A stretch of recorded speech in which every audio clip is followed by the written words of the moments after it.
Hi everyone, हर हर महादेव सभी को। तो आज फिर से मैं साइकिल चलाते चलाते एक और मंदिर पहुंच गया था। और यहाँ नीचे आते समय मुझे याद आया कि यार देखो 7 दिन बच गए जेई मेंस के लिए, 7 या 8 दिन।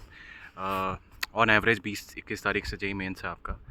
तो इस टाइम पे क्या होता है, बच्चों के दिमाग में चल रहा होता है, सर देखो हमने अब शुरू किया था सैम्पल पेपर सॉल्व करना, क्वेश्चंस नहीं हो रहे हैं, डर लग रहा है, ऐसा हो रहा है, वैसा हो रहा है। तो इन सारे जो वाक्य होते हैं इन सबको एड्रेस करूँगा मैं इस वीडियो के माध्यम से।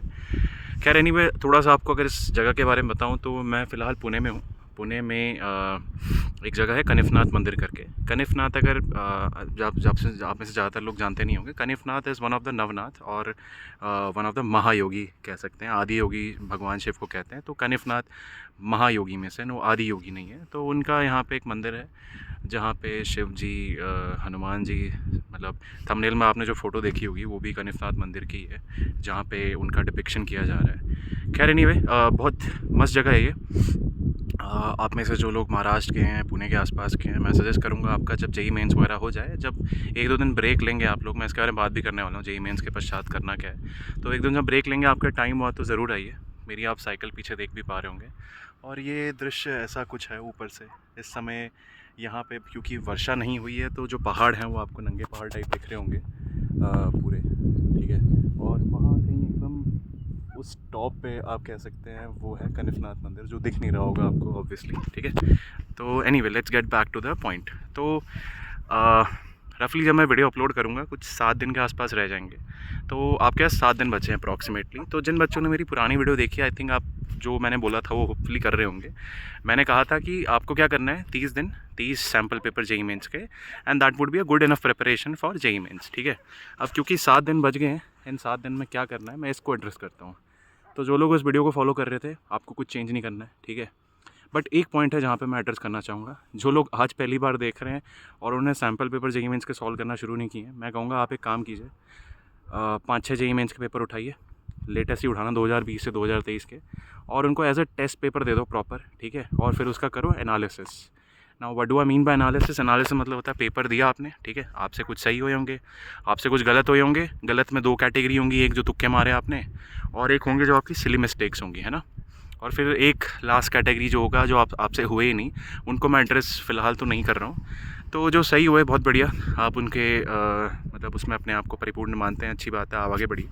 जो गलत हुए हैं उसमें जो तुक्काबाजी करते हैं आप, देखो उसका तो आपको खुद ही प्लान निकालना पड़ेगा, तुक्केबाजी कैसे करनी है। मैं उस पर कुछ ट्रिक नहीं बताऊंगा। बहुत लोग इसमें कुछ कुछ बनाते रहते हैं, है ना, एक्सपेक्टेड मार्क्स वाली प्रोबेबिलिटी थेरी से, बट वो मैं ज़्यादा फॉलो करता नहीं, क्योंकि आंसर की जो होती है ना वो बायस्ड होती है। 25% प्रोबेबिलिटी नहीं है हर एक आंसर की बायस्ड होती है। तो बायस्ड की में आपको स्कोर करना है तो उसमें वो ये पंगे होंगे, है ना, तो वो काम मत करना, जिसको नहीं पता चल करो। फिर एक जो पार्ट होता है जहाँ आप करते हैं सिली मिस्टेक, तो यार देखो सिली मिस्टेक का एक ही उपाय है। आप देखो कि आपने वो गलती क्यों की। क्या आप बहुत तेज़ जा रहे थे उस सवाल में, है ना?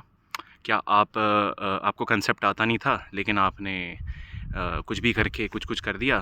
तो मैं उसे सिली मिस्टेक नहीं बोलूँगा, वो कंसेप्चुअल एरर है, ठीक है। तो ये सिली मिस्टेक में काउंट नहीं होता। सिली मिस्टेक मेजरली काउंट होंगे आपने बहुत तेज़ी में कर दिया, आपने कुछ कैलकुलेशन ऐड कर दिया। तो उन चीज़ को ना आइडेंटिफाई कर लो, आप किस तरह की सिली मिस्टेक्स कर रहे हो। जैसे मैं जो था ना, मैं थोड़ा स्पीड में रहता था। मुझे याद है 2016 के पेपर में एक क्वेश्चन आया था, बड़ा ही अच्छा क्वेश्चन था मैथ में। उसमें लॉग लेके ना सीरीज़ को सॉल्व करना था। अब क्योंकि लॉग लिया है तो वापस ई की पावर लेना भी पड़ेगा ना, लॉग मतलब ln बेसिकली लेके। तो 2 ऑप्शन थे पेपर में, एक था 3 log 3 - 2, एक था 27/e²। 3 log 3 - 2 का अगर आप ई की पावर में लेंगे, आंसर आता है 27/e²। 27/e² आंसर था, मैंने किया था 3 log 3 - 2। क्यों? क्योंकि मैं बेवकूफ़ था, है ना। तो ये बेवकूफ़ी ने मुझे 5 मार्क मेरे गंवाने पड़ गए।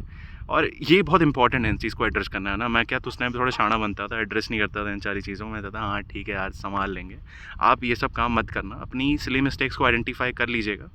उसके बाद आपके लिए ना लाइफ थोड़ी आसान हो जाएगी, ठीक है। तो ये मैंने कवर कर लिया आपका सिली मिस्टेक्स वाला पार्ट, ठीक है। अब आते हैं जो क्वेश्चंस आपसे हुए ही नहीं, ठीक है, जहाँ पे आपका क्या बोलते हैं, आपको आते ही नहीं है कंसेप्ट वगैरह। तो ये 7 दिन बचे हैं और इसमें ना अगर आप उसको सीख सकते हैं बढ़िया है।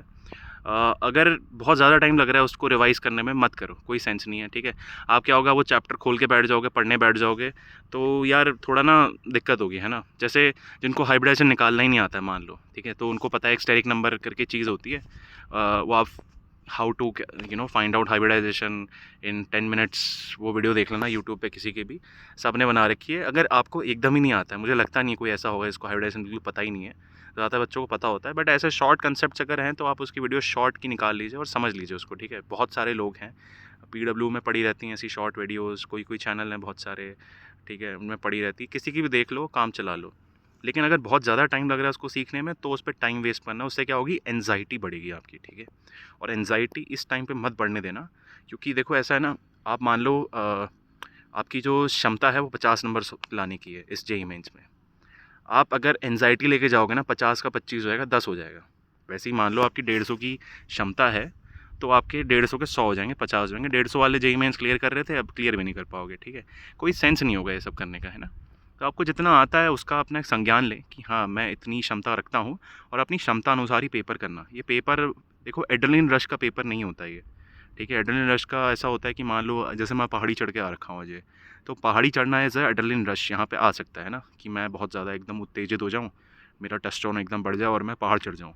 पेपर में ऐसा नहीं होता भाई, वो कामनेस का पेपर है। It's not a game of adrenaline but it's game of calmness.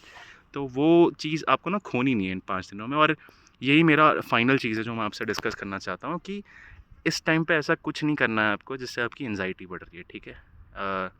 अगर आपको कोई चीज़ नहीं आती है उसका संज्ञान लें, कोई दिक्कत नहीं है यार, क्या बात, कोई बात नहीं। दूसरा JEE मेंस का पेपर आ रहा है ना, तब तक पढ़ के रख लेना, ठीक है। जिसको जानना होगा कि आप अगले 3 महीने क्या कर सकते हैं, नीचे कमेंट मार देना, ठीक है। अगर मुझे कोई पूछ रहा होगा तो मैं बता दूंगा, चलो ठीक है।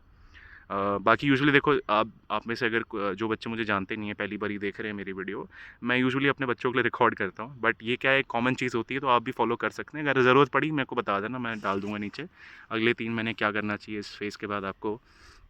बट इस फेज़ में आपकी जितनी क्षमता है उतने भी ध्यान दीजिएगा। ये 7 दिनों में कुछ नया मत करिएगा, ठीक है। जो लोग अभी स्टार्ट कर रहे हैं, मैंने बोल दिया, JEE मेंस का पेपर दे देना है, उसका एनालिसिस कर लेना है और अपनी क्षमता जान लेना है, और एक बेसिक आइडिया ले लेना है कि मैं कैसे पेपर को दूंगा, ठीक है। एंजाइटी मत आने देना। और एड्रेनलिन का पेपर नहीं है, मैं बार बार बोलता रहता हूँ, ठीक है। अगर आप इसको एड्रेनलिन का पेपर बनाएंगे तो एंजाइटी बहुत ज़्यादा आ जाएगी, ठीक है। तो एनीवे, ऑल द बेस्ट सब लोगों को। 7 दिन बचे, अगेन फिर से दोहराता हूँ, कुछ ऐसे काम नहीं करते हैं जिससे आपको एंजाइटी बढ़े, कुछ हो। बढ़िया चिल करके पेपर वेपर दो यार, जो बचा है, ठीक है। जितना हो सकता है कर लो रिवाइज, जितना नहीं हो रहा कोई बात नहीं, अगले उसमें कर लेंगे, है ना। आपने अगर अभी तक पढ़ाई नहीं करी थी उस चीज़ को लेके तो ऐसे थोड़ी घबरा के बैठ जाना है ना, आपको अपनी असलियत पता ही है। और एड्रेनलिन का पेपर है नहीं, बार बार बोलता रहता हूँ मैं। तो अच्छे से पेपर देना यार। और मैं एक चीज़ ज़रूर कहूँगा, JEE मेंस का ना एक दिन पहले ब्रेक ले लेना, ठीक है। कुछ मत पढ़ना उस दिन। उस दिन क्या है ना यार, लोग पढ़ने बैठोगे, अरे यार मैंने ये नहीं पढ़ा है, वो नहीं पढ़ा है, ये बहुत इंपॉर्टेंट है, ठीक है। एक दिन पहले आपको कुछ नहीं पढ़ना है, बस चिल करना है, ठीक है। और आराम से आके पेपर दे के आ जाना अपना, ठीक है। आपको अपनी क्षमता पता है, किसी को झूठ ना बोले, माँ बाप को झूठा दिलासा ना दें कि मम्मी पापा मैं तो JEE मेंस का टॉपर बनने वाला हूँ, जबकि आपके 100 नंबर भी नहीं आ रहे। अगर ऐसा है तो झूठा दिलासा ना दें, चुपचाप जाएँ, पेपर दे के आएँ, नहीं तो 100 का 50 हो जाएगा, ठीक है ना। ऐसे काम मत करना, मैंने अपने टाइम पे कर दिया था। मैं स्पीड स्टर बन के 360 का पेपर अटेम्प्ट करके आ गया था पूरा, अच्छा खासा। मैं 270 280 लाने वाला लड़का था, 236 पर सिमट गया, ठीक है। एनीवे, वो तो खैर बहुत पुरानी बात हो गई है, ठीक है। तब कोई इतने प्यार से ना समझाने वाला होता नहीं था, वो समझाता भी था तो मैं सुनता नहीं था। बट आप ज़रूर मेरी बात सुनिएगा, ठीक है। बहुत अच्छे एक्सपीरियंस के साथ मैं बोल रहा हूँ, बहुत सारे बच्चों को पढ़ाने के बाद बोल रहा हूँ। जितना आता है उतना करके आइए बढ़िया से, एक दिन पहले ब्रेक लीजिए। रात को अगर आपको नींद नहीं आ रही होगी JEE मेंस से पहले, तो क्या करना, जाके ब्रिस्क वॉक वगैरह लेके आ जाना, बट सो जाना, ठीक है। सो जाना, सुबह उठना, बढ़िया पेपर देख के आना, आके एक दिन मस्त ब्रेक लेना, एक दिन का ब्रेक पक्का लेना है, ठीक है, JEE मेंस के बाद। और जो पुणे के आसपास रहते हैं आप लोग, घूम आइएगा, बहुत ही सुंदर जगह है ये, कनिफना टेम्पल करके जो है। फ़िलहाल तो ऑब्वियसली जैसा आपको बताया है, क्योंकि हरियाली वगैरह है नहीं, तो पूरे ऐसे नग्न पहाड़ हैं आसपास। और ऐसे आप देखोगे तो शहर है एकदम उस साइड पे, है ना। रफली 12-13 किलोमीटर मुझे जाना पड़ेगा अब, मेरा घर यहाँ से कुछ 15-16 किलोमीटर दूर है।